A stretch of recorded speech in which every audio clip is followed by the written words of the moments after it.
ಅಪ್ಪ, ಆದ್ಯನ ಮನೆಯಿಂದ ಕಳಿಸ್ಬೇಡಿ ಅಪ್ಪ.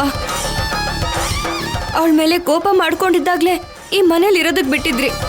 ನನ್ನ ಜೊತೆ ಕಾಲೇಜ್ಗೂ ಕಳ್ಸಿದ್ರಿ.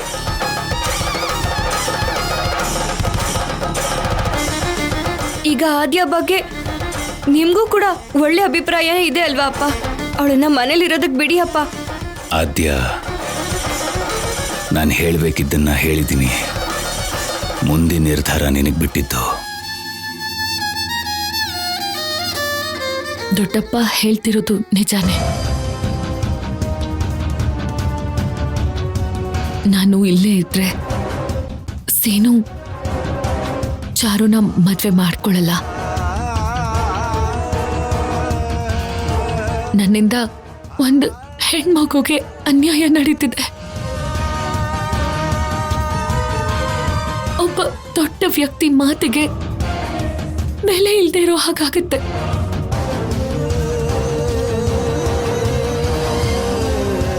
ಇಷ್ಟು ತಪ್ಪುಗಳನ್ನ ಮಾಡ್ತಾ ನಾನಿಲ್ಲಿ ಸಂತೋಷವಾಗಿರೋಕ್ಕಾಗಲ್ಲ. ಹಾಗಲ್ಲ ಆದ್ಯ, ಇದ್ದಕ್ಕಿದ್ದಾಗೆ ಮನೆ ಬಿಟ್ಟು ಹೋಗು ಅಂದ್ರೆ ನೀನ್ ತಾನೆ ಎಲ್ಲಿಗೆ ಅಂತ ಹೋಗ್ತೀಯಪ್ಪ?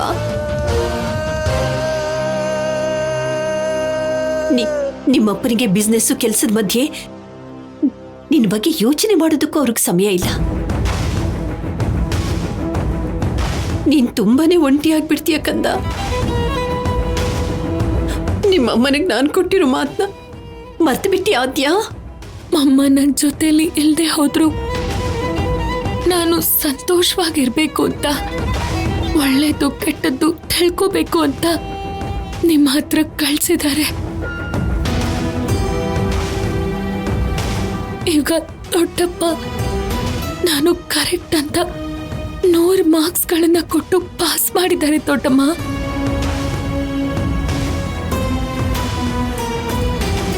ಅಂದ್ರೆ ನಾನು ಎಲ್ಲೇ ಇದ್ರು ನೀನ್ ಕೊಟ್ಟಿರೋ ಧೈರ್ಯದಿಂದಾನೇ ಸಂತೋಷವಾಗಿರ್ತೀನಿ.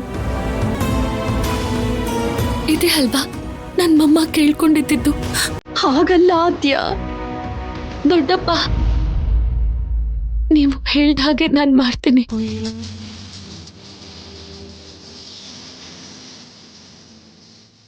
ಈ ವಿಷಯದ ಬಗ್ಗೆ ಯೋಚನೆ ಮಾಡೋ ಅವಶ್ಯಕತೆ ಇಲ್ಲ.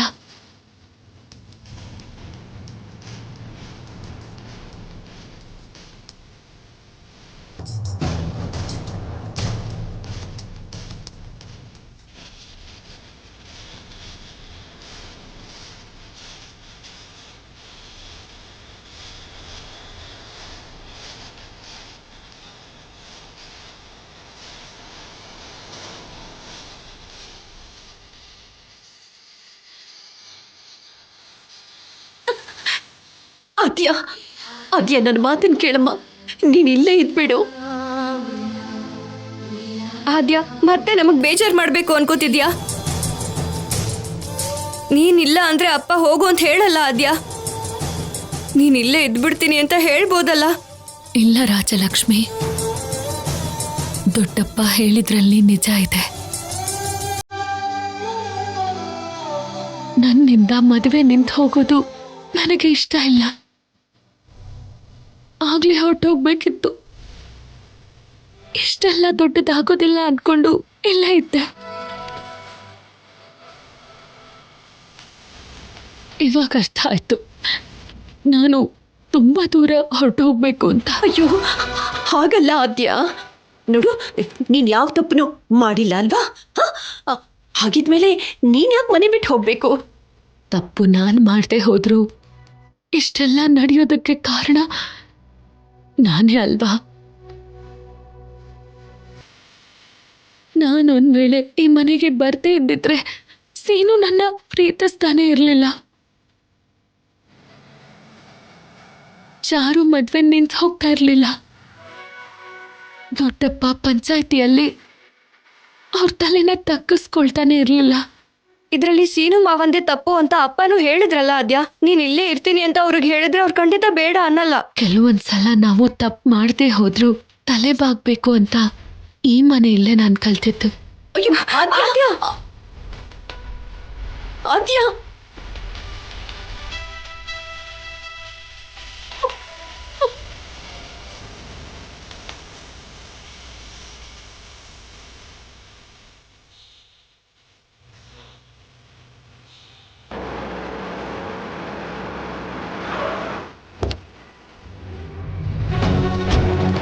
ಅಯ್ಯೋ ಚಾರು, ಚಾರು, ಅಯ್ಯೋ ನನ್ ಮಗಳಿಗೆ ಎಂತ ಪರಿಸ್ಥಿತಿ ಬಂದ್ಬಿಡ್ತು ಅಮ್ಮ ಚಾರು.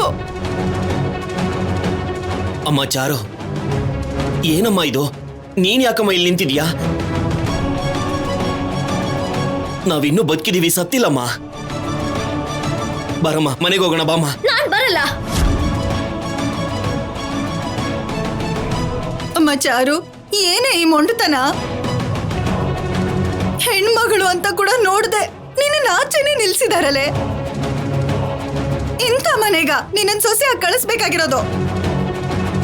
ಒಂದ್ಸರ್ತಿ ಯೋಚನೆ ಮಾಡಮ್ಮ, ನಿನ್ನ ನಾವ್ ಎಷ್ಟು ಮುದ್ದಾಗಿ ಬೆಳೆಸಿದೀವಿ. ಒಳ್ಳೆ ಸಂಬಂಧ ನೋಡಿ ಮದ್ವೆನೂ ಮಾಡ್ಸೋದಿಲ್ವಾ? ಅಮ್ಮ, ನಂಗ್ ಸೀನು ಮಾವನ್ ಬಿಟ್ಟು ಬೇರೆ ಯಾರು ಬೇಕಾಗಿಲ್ಲ. ನೆಮ್ಮದಿ ಆಗಿದ್ದ ನನ್ನ ಈ ಜೀವನದಲ್ಲಿ ಸೀನು ಮಾವನ್ ಮೇಲೆ ಆಸೆ ಬರೋ ಹಾಗೆ ಮಾಡಿದ್ರಿ. ಎಲ್ಲರಿಷ್ಟದ ಪ್ರಕಾರ ತಾಂಬೂಲನು ಬದಲಾಯಿಸ್ಕೊಂಡ್ರಿ. ನನಗಿಲ್ದೇ ಇರೋ ಆಸೆನೆಲ್ಲ ಹುಟ್ಸಿ ಈಗ ಅದನ್ನೆಲ್ಲ ಸುಳ್ಳು ಅಂತ ಹೇಳಿದ್ರೆ ನನ್ ಮನ್ಸು ಅದನ್ನ ತಡ್ಕೊಳುತ್ತಾ ಅಮ್ಮ?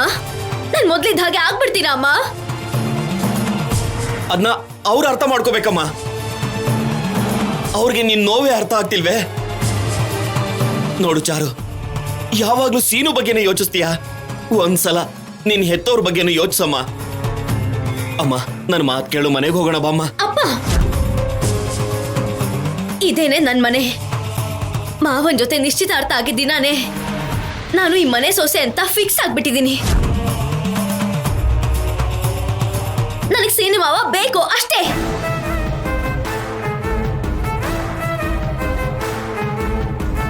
ಅಮ್ಮ ಚಾರು, ನೀನ್ ಪ್ರೀತಿ ಮಾಡಿದ್ರೆ ಸಾಕಮ್ಮ. ಅವನು ನಿನ್ನನ್ನ ಪ್ರೀತಿಸ್ಬೇಕಲ್ವಮ್ಮ? ಅವನ ಆದ್ಯ ಆದ್ಯ ಅಂತ ಅವಳ ಹಿಂದೆನೆ ಸುತ್ತಿದ್ದಾನೆ. ನೀನ್ ಮದ್ವೆ ಮಾಡ್ಕೊಂಡ್ರು ಅವನ್ ಜೊತೆ ಸಂತೋಷವಾಗಿರಕ್ಕಾಗಲ್ಲ ಅಮ್ಮ. ಅದೆಲ್ಲ ನಂಗೆ ಗೊತ್ತಿಲ್ಲ ಅಮ್ಮ. ಮಾವನ್ ಜೊತೆ ನನ್ನ ನಿಶ್ಚಿತಾರ್ಥ ಮಾಡಿಸಿದ್ದೀರಾ, ನನ್ ಮದ್ವೆ ಕೂಡ ಮಾಡಿಸ್ತೀರಾ? ಇಲ್ಲಾಂದ್ರೆ ಈಗ್ಲೇ ಈ ಮನೆ ಮುಂದೆನೆ ಸತ್ತು ಹೋಗ್ತೀನಿ.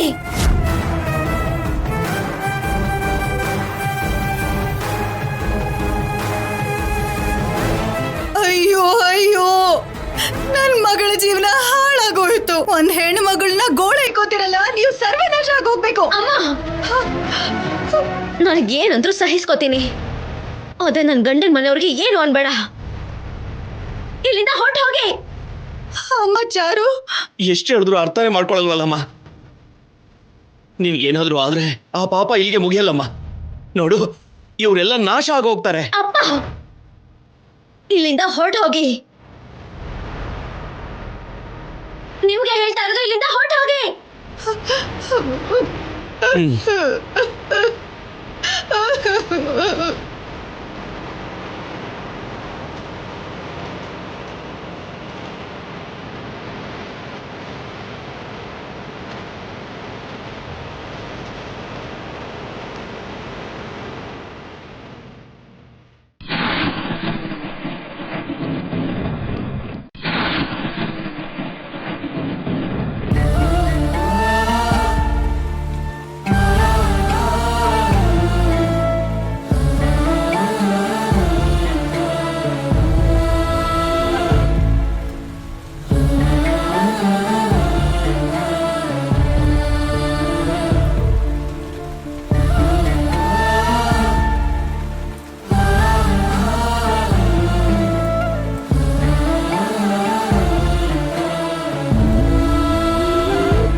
ಪಾಪ, ಸೊಸೆ ಆಗಿ ಈ ಮನೆ ಒಳಗಡೆ ಕಾಲಿಡ್ಬೇಕಾಗಿತ್ತು. ಮಳೆ ಚಳಿ ಎಂದೆ ಹೊರಗಡೆ ನೆನೀತಾ ಇದ್ದಾಳೆ.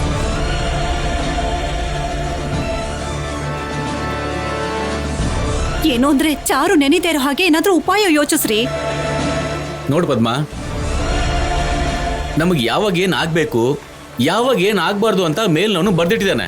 ಅದನ್ನ ಯಾರು ತಪ್ಸಕ್ಕಾಗಲ್ಲ. ಅಯ್ಯೋ ಪಾಪ ಅನ್ನೋದನ್ನ ಬಿಟ್ಟು ನಿನ್ನ ಕೆಲಸನ ನೀನು ಸರಿಯಾಗಿ ಮಾಡು, ನನ್ನ ಕೆಲಸನ ನಾನು ಸರಿಯಾಗಿ ಮಾಡಿದ್ದೀನಿ ಅಷ್ಟೇ.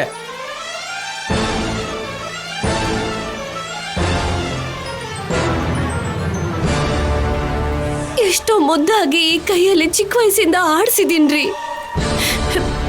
ಪಾಪ ಅಮಾಯಕ್ಕೆ ಅವಳು ಈ ಮನೆ ಸೊಸೆ ಆದ್ರೆ ಅದೃಷ್ಟವಂತೆ ಆಗ್ತಾಳೆ ಅಂತ ಅನ್ಕೊಂಡೆ ರೀ.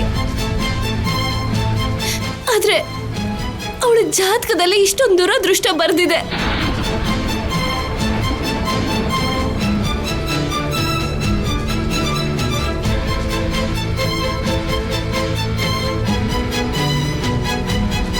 ಮಳೆಲ್ ನೆಂದು ಮುದ್ದೆ ಆಗ್ತಿದ್ರು ಅವಳ ಹಠ ಅವಳು ಬಿಡ್ತಾ ಇಲ್ಲ. ಅದು ಹೋಗ್ಲಿ, ಜ್ವರ ಬಂದ್ರೆ ಕಡಿಮೆ ಆಗುತ್ತೆ, ಆದ್ರೆ ಸೀನು ಮೇಲಿನ ಪ್ರೀತಿ ಕಡಿಮೆ ಆಗುತ್ತಾ? ಈ ಬುದ್ಧಿ ಮುಂಚೆನೆ ಇರ್ಬೇಕಿತ್ತು ಪಾರ್ವತಿ. ದೇವ್ರಂತ ನಮ್ಮ ಅಣ್ಣನ ಪಂಚಾಯತಿವರೆಗೂ ಕರ್ಸಿದ್ರಲ್ಲ, ಅದಕ್ಕೆ ಈ ಶಿಕ್ಷೆ ಅನುಭವಿಸ್ತಾ ಇರೋದು. ಯಾವಾಗ್ಲೂ ನಿಮ್ಮ ಅಣ್ಣನ ಬಗ್ಗೆನೇ ಯೋಚನೆ ಮಾಡ್ತೀರಾ ಹೊರತು ನನ್ನ ಬಗ್ಗೆ ಯೋಚನೆ ಮಾಡಲ್ವಾ? ನನಗ್ ನಮ್ಮ ಅಣ್ಣ ಅಂದ್ರೆ ಅಭಿಮಾನ, ನೀನಂದ್ರೆ ಪ್ರಾಣ. ನಿನ್ ಮೇಲಿರೋ ಪ್ರೀತಿ ತೋರಿಸು ಅಂದ್ರೆ ತೋರಿಸ್ತೀನಿ, ಆದ್ರೆ ಚಾರು ಮೇಲೆ ಅನುಕಂಪ ತೋರಿಸು ಅಂದ್ರೆ ನನ್ನ ಕೈಲಾಗಲ್ಲ.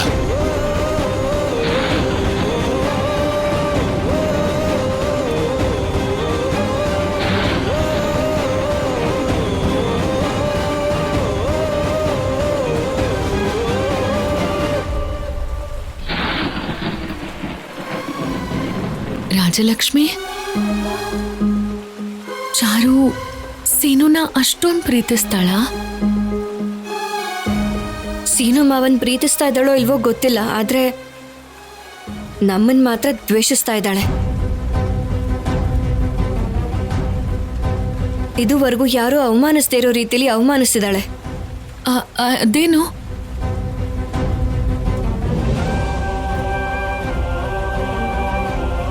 ನೀನ್ ನೋಡಿಲ್ಲ ಆದ್ಯ, ನಮ್ಮಪ್ಪನ ನೋಡಿ ಇಡೀ ಊರೇ ಬೇಜಾರು ಮಾಡ್ಕೊಂಡಿದ್ರು. ಇವ್ರು ಮಾತ್ರ ಶಿಕ್ಷೆ ಆಗ್ಬೇಕು ಅಂತ ಆಸೆ ಪಟ್ರು. ಪಾಪ ನಮ್ಮಪ್ಪನ ಅಪರಾಧಿ ಸ್ಥಾನದಲ್ಲಿ ನಾನು ಯಾವತ್ತೂ ನೋಡಿಲ್ಲ. ಈ ಚಾರುವಿಂದ ಆ ಭಾಗ್ಯ ಕೂಡ ಸಿಕ್ಬಿಡ್ತು. ಪಾಪ ಸೀನು ದೂರ ಆಗ್ಬಿಡ್ತಾನೆ ಅನ್ನೋ ನೋವಲ್ಲಿ ಚಾರು ತನ್ನ ಪ್ರಾಣನೂ ಲೆಕ್ಕಿಸ್ತಿಲ್ಲ. ದೊಡ್ಡಪ್ಪನ ಬಗ್ಗೆ ಹೇಗೆ ಯೋಚನೆ ಮಾಡ್ತಾಳೆ? ಅದೆಲ್ಲ ಸೀನು ಮೇಲೆ ಚಾರುಗಿರೋ ಪ್ರೀತಿ ರಾಜಲಕ್ಷ್ಮಿ. ಅವಳು ಇಷ್ಟೊಂದು ಪ್ರೀತಿಸ್ತಿದ್ರು ಸೀನು ಮನ್ಸು ಕರಗಲ್ವಾ?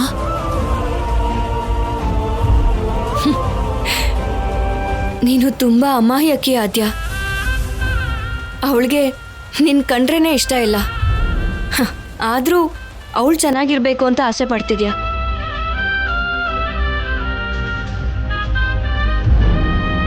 ಇದೆಲ್ಲ ನಿಮ್ಮಿಂದನೇ ಆಗಿದ್ದು ಅಂತ ಬೇಜಾರು ಮಾಡ್ಕೊಳ್ತಿದ್ದೀರಾ? ಹಾಗೇನಿಲ್ಲ ರೀ, ನೀವು ಯಾವಾಗಲೂ ಒಳ್ಳೇದನ್ನೇ ಯೋಚನೆ ಮಾಡ್ತೀರಾ.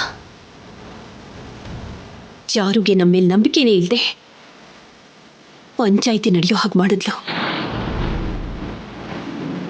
ಈಗಲಾದರೂ ಅರ್ಥ ಮಾಡ್ಕೊಳ್ತಾಳೇನೋ ಅಂತ ಅಂದ್ಕೊಂಡ್ರೆ ಹಾಗೆ ಮಾಡೋ ರೀತಿ ಕಾಣಿಸ್ತಾ ಇಲ್ಲ. ಸೀನುನೇ ಬೇಕು ಅಂತ ಹಠ ಹಿಡಿದು ಕೂತ್ಕೊಂಡಿದ್ದಾಳೆ.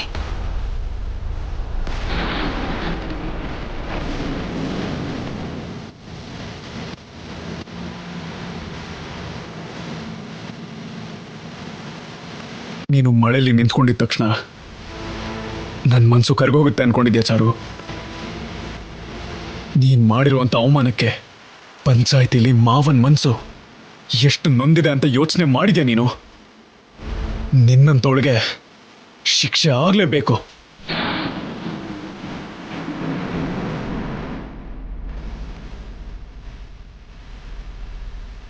ಪಾರ್ವತಿ, ಅಲ್ಲಿ ಚಾರು ಪರಿಸ್ಥಿತಿ ನೋಡಿದ್ಯಾ? ಅಷ್ಟು ಮಳೆ ಸುರಿತಾ ಇದ್ರು ಅಲ್ಲೇ ನಿಂತಿದ್ದಾಳವಳು. ನಾವು ಅವಳಿಗೆ ಎಷ್ಟೇ ಕಷ್ಟ ಕೊಟ್ಟರು ಸೀನು ಮೇಲಿರೋ ಪ್ರೀತಿ ಕಮ್ಮಿ ಆಗ್ತಿಲ್ಲ. ಅವನನ್ನ ಮದುವೆ ಮಾಡ್ಕೊಳ್ಳೋದಕ್ಕೆ ಎಷ್ಟೆಲ್ಲ ಕಷ್ಟ ಪಡ್ತಿದ್ದಾಳೆ ಪಾಪ. ಏನಕ್ಕ, ಚಾರು ಅಂದ್ರೆ ನಿನಗೆ ಅಷ್ಟೊಂದಿಷ್ಟನಾ? ಅವ್ರು ಮಾಡಿರೋ ಕೆಲಸಕ್ಕೆ ಈಗಲೂ ನನಗೆ ಬೇಜಾರಾಗ್ತಾ ಇದೆ. ನಿನಗೆ ಬೇಜಾರಾಗ್ತಿಲ್ವಾ?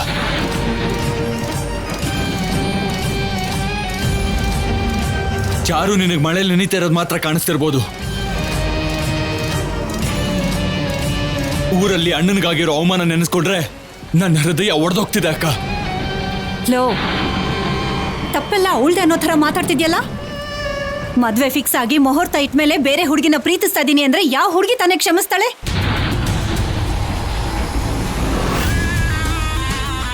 ಅವಳಿಗಷ್ಟು ಅವಮಾನ ಆದ್ರೂ ಅವಳು ಇನ್ನೂ ಸೀನುನೇ ಆಸೆ ಪಡ್ತಾ ಇದ್ದಾಳೆ ಕಣೋ. ಅಂತ ಹುಡುಗಿನ ಮಳೆ ನೆನೆಯಕ್ ಬಿಡ್ಬೇಕು ಅನ್ನಿಸ್ತಿದ್ಯಾ ನಿನ್ಗೆ? ನಿಮಗೆಲ್ಲ ಅಣ್ಣನಿಗಾಗಿರೋ ಅವಮಾನ ನೆನಪಿಲ್ಲ. ನಿಮ್ಗೆ ಆ ಹುಡುಗಿ ನೋವು ಪಡ್ತಾ ಇದ್ರೆ ನೋಡಕ್ಕಾಗ್ತಿಲ್ಲ. ಚಾರು ಅಂದ್ರೆ ನಿನಗೆ ಇಷ್ಟೊಂದು ಇಷ್ಟ ಅಂತ ನನಗೆ ಗೊತ್ತಿರ್ಲಿಲ್ಲ ಅಕ್ಕ. ನಿಮ್ಮನ್ನ ಹೀಗೆ ಬಿಟ್ರೆ ಅವಳ ಹೆಸರಲ್ಲಿ ಒಂದು ದೇವಸ್ಥಾನ ಕಟ್ಟಿಸ್ತೀರಾ ಅಕ್ಕ? ಯಾಕೆ ಕಟ್ಸಲ್ಲ ಶಿವರಾಜು? ಚಾರು ಅಂದ್ರೆ ಇವ್ರ ಕಣ್ಣಿಗೆ ಬರೀ ಮನುಷ್ಯಲೇ ಅಲ್ಲ, ಮೈ ತುಂಬಾ ಬಂಗಾರ ಹೇರ್ಕೊಂಡಿರೋ ಒಂದು ವಿಗ್ರಹ. ಸಾಕ್ ನಿಲ್ಲಿಸ್ತೀರಾ? ನಾನ್ ದುಡ್ಡಿನ ಬಗ್ಗೆ ಯೋಚಿಸ್ತಾ ಇಲ್ಲ. ಚಾರು ಸೀನು ಮದ್ವೆ ಬಗ್ಗೆ ಯೋಚಿಸ್ತಾ ಇದ್ದೀನಿ. ಇಬ್ರು ಮದ್ವೆ ಆಗಿ ಮಕ್ಕಳು ಮರಿ ಜೊತೆ ಸಂತೋಷವಾಗಿರೋದನ್ನ ನೋಡಿ ನಾನ್ ಖುಷಿ ಪಡ್ಬೇಕು ಅಂತ ಅನ್ಕೊಂಡೆ. ಇದೆಲ್ಲ ನಡಿಲಿಲ್ವಲ್ಲ ಅಂತ ನಾನ್ ಸಂಕಟ ಪಡ್ತಾ ಇದ್ರೆ ನಿಮಗೆ ತಮಾಷೆ ಅನ್ನಿಸ್ತಿದ್ಯಾ? ಅತ್ಗೆ, ಅವಳ ಪರಿಸ್ಥಿತಿ ನೋಡಿ ಊರೆಲ್ಲ ನಗ್ತಾ ಇದೆ. ಇವ್ರು ತಮಾಷೆ ಮಾಡ್ಕೊಳ್ಳೋದ್ರಲ್ಲಿ ಏನ್ ತಪ್ಪಿಲ್ಲ ಬಿಡಿ. ಪಾರ್ವತಿ, ಏನ್ ಮಾತಾಡ್ತಿದ್ಯಾ? ಮತ್ತಿನ್ನೇನ್ರಿ? ಹಾ, ಅವಳಿಗೆ ಮದ್ವೆ ಫಿಕ್ಸ್ ಮಾಡಿ ಕ್ಯಾನ್ಸಲ್ ಮಾಡ್ಸಿದ್ರೆ ಅವಳ ಬದುಕೇನಾಗತ್ತೆ ಅಂತ ಯೋಚಿಸಿದೀರಾ?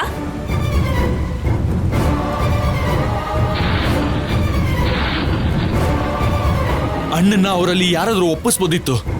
ಆದ್ರೆ ಅವರು ಅಣ್ಣನ ಮರ್ಯಾದೆ ತೆಗಿಬೇಕು ಅನ್ಕೊಂಡ್ರು. ಆದ್ರೆ ಇವಾಗ ಅವ್ರ ಮರ್ಯಾದೆನೇ ಹೋಗಿದೆ. ಅಷ್ಟಕ್ಕೂ ನಾವ್ ಹೇಳ್ಬೇಕಾಗಿರೋದು ಇವ್ರಿಗಲ್ಲ ಪಾರ್ವತಿ. ಇದೆಲ್ಲದಕ್ಕೂ ಕಾರಣ ಆದ್ಯ. ಅವಳನ್ನ ಬೈಬೇಕು. ಅವಳು ನೀ ಮನೆಗೆ ಕರ್ಕೊಂಡ್ ಬಂದಿರೋ ನಮ್ಮ ಅತ್ತಿಗೆ ಅನ್ಬೇಕು. ಏನೇ ಇದ್ರಲ್ಲಿ ತಂಗಿಯಮ್ಮನ್ ತಪ್ಪೇನೇ ಇದೆ? ತಪ್ಪೇನಿದ್ಯಾ? ಆವತ್ತು ಅಮೆರಿಕಾಗ್ ಹೋಗಿ ವಾಪಸ್ ಬರೋವಾಗ ಎಕ್ಸ್ಟ್ರಾ ಲಗೇಜ್ ತಗೊಂಡ್ ಬಂದ್ಲು. ಅದನ್ನ ನಮ್ಮೆಲ್ಲರ ತಲೆ ಮೇಲೆ ಕೂರ್ಸಿದ್ಲು.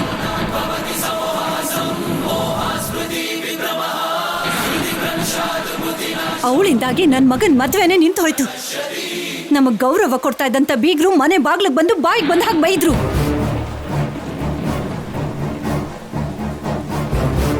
ಕೊನೆ ಪಕ್ಷ ಚಾರು ನಮ್ಮನೆ ಒಳಗಡೆ ಬಂದ್ರೆ ಈ ಜಗಳಗಳೆಲ್ಲ ನಿಲ್ಲತ್ತೆ ಅಂತ ಅನ್ಕೊಂಡೆ. ಚಾರುನು ಕೂಡ ಹೊರಗಡೆನೆ ನಿಲ್ಸಿದ್ದೀರಾ. ನನ್ನ ಆಸೆಗಳ ಮೇಲೆ ತಣ್ಣೀರ್ ಹೆಚ್ಚಿದ್ಲು ಅತ್ತಿಗೆ. ಆದ್ಯನ್ ಕರ್ಕೊಂಡ್ ಬಂದಿದ್ದ ದಿನ ಏನಂದಿದ್ದು ಅತ್ತಿಗೆ? ಆದ್ಯನ್ ಕಾರಣದಿಂದ ಈ ಮನೇಲಿ ಏನಾದ್ರೂ ತಪ್ಪು ನಡೆದ್ರೆ ಮನೆ ಬಿಟ್ಟೆ ಹೊರಟೋಗ್ತೀನಿ ಅಂದಿದ್ಲು.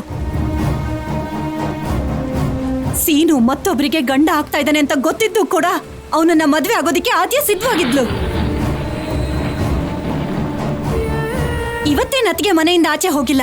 ಅಷ್ಟಕ್ಕೂ ಆ ವಿಷಯದ ಬಗ್ಗೆ ಮನೇಲಿ ಯಾರು ಮಾತೇ ಆಡ್ತಿಲ್ಲ. ಅಕ್ಕ, ಚಾರು ನಮ್ಮ ಮನೆಯಿಂದ ಆಚೆ ಹಾಕಿದ್ದು ನಾನು. ಇದರಲ್ಲಿ ಅಣ್ಣನ್ ತಪ್ಪಾಗ್ಲಿ ಅದಕ್ಕೆ ತಪ್ಪಾಗ್ಲಿ ಇಲ್ಲ.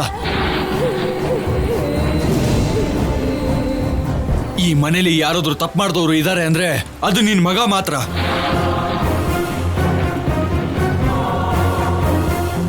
ಚಾರು ನಮ್ಮ ಮದುವೆ ಆಗೋಕ್ ಒಪ್ಕೊಂಡು ಆದ್ಯನ್ ಮದುವೆ ಆಗೋಕ್ ಹೊರಟ. ಇರೋದು ಒಬ್ನೇ ಮಗ ಅಂತ ತುಂಬಾ ಮುದ್ದಾಗಿ ಬೆಳೆಸಿದ್ದೆ ಅಲ್ವಾ? ಇವಾಗ ಈ ಮನೆ ಮರ್ಯಾದೆನೇ ತೆಗ್ದ. ಇಡೀ ಊರಿಗೆ ನ್ಯಾಯ ಹೇಳೋ ನಮ್ಮ ಅಣ್ಣನ್ನ ತಲೆ ತಚ್ಚೋ ಹಾಗೆ ಮಾಡ್ದ. ನಿನಗ್ ಬುದ್ಧಿ ಹೇಳ್ಬೇಕು ಅಂತಿದ್ರೆ ಅವನಿಗೆ ಹೇಳಕ, ಪ್ರತಿ ಒಂದಕ್ಕೂ ಆದ್ಯನ್ ಬೈಯೋದಲ್ಲ.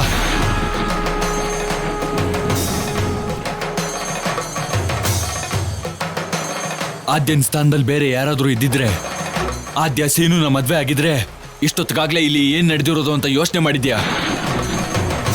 ಇವಾಗ ನೀನು ವಹಿಸ್ಕೊಂಡು ಬರ್ತಿರೋ ಚಾರುಗೆ ಮನೆ ಮುಂದೆಗಡೆ ನಿಂತ್ಕೊಳ್ಳೋ ಅವಕಾಶ ಕೂಡ ಸಿಗ್ತಿರ್ಲಿಲ್ಲ. ಆದ್ಯ ತುಂಬಾ ಒಳ್ಳೆಯವಳು. ಆ ಒಳ್ಳೆತನ ನೋಡಿ ಅತ್ಗೆ ಅವರ ಸ್ವಂತ ಮಗಳ ತರನೇ ನೋಡ್ಕೊಂಡ್ರು. ಅಷ್ಟಕ್ಕೂ ನೀನು ಇಲ್ಲಿದ್ಯಾ ಅಂದ್ರೆ ಅದಕ್ಕೆ ಕಾರಣ ಅತ್ಗೆ. ಊರಲ್ಲಿ ನಮಗೆಲ್ಲ ಗೌರವ ಕೊಡ್ತಾರೆ ಅಂದ್ರೆ ಅದರಲ್ಲಿ ಅಣ್ಣನ ಶ್ರಮ ಎಷ್ಟಿದೆಯೋ ಅಷ್ಟೇ ಶ್ರಮ ಅತ್ಗೆದು ಇದೆ. ಇಷ್ಟು ದಿನ ಈ ಪ್ರೀತಿ ವಿಚಾರ ಎಲ್ಲ ಆಚೆ ಬರುತ್ತೋ ಅಂತ, ಈ ಮನೇಲಿ ಏನೆಲ್ಲ ನಡೆಯುತ್ತೋ ಅಂತ ನಿನ್ನ ಮಗನ್ನ ವಹಿಸ್ಕೊಂಡು ಮಾತಾಡ್ತಿದ್ರು. ನಮ್ಮ ಅತ್ತಿಗೆ ಆಗ್ಲಿ ಆದ್ಯ ಆಗ್ಲಿ ಸತ್ಯ ಏನು ಅಂತ ಹೇಳಿದಿದ್ರೆ ಅಣ್ಣ ಯಾವತ್ತೂ ಅವನ್ನ ಮನೆಯಿಂದ ಆಚೆ ಹಾಕ್ತಿದ್ರು. ಆದ್ರೆ ಎಲ್ಲಿ ನಿನಗ್ ಬೇಜಾರಾಗುತ್ತೋ ಅಂತ ಅದಕ್ಕೆ ಹೇಳಿಲ್ಲ. ಈ ಮನೇಲಿ ಯಾವುದೇ ತರದ ಸಮಸ್ಯೆಗಳು ಬರಬಾರದು ಅಂತ ಈ ವಿಷಯನ ಮುಚ್ಚಿಟ್ಕೊಂಡೇ ಬಂದ್ರು. ಅಂತವ್ರ ಬಗ್ಗೆ ಮಾತಾಡೋ ಯೋಗ್ಯತೆ ನಮಗಿಲ್ಲ.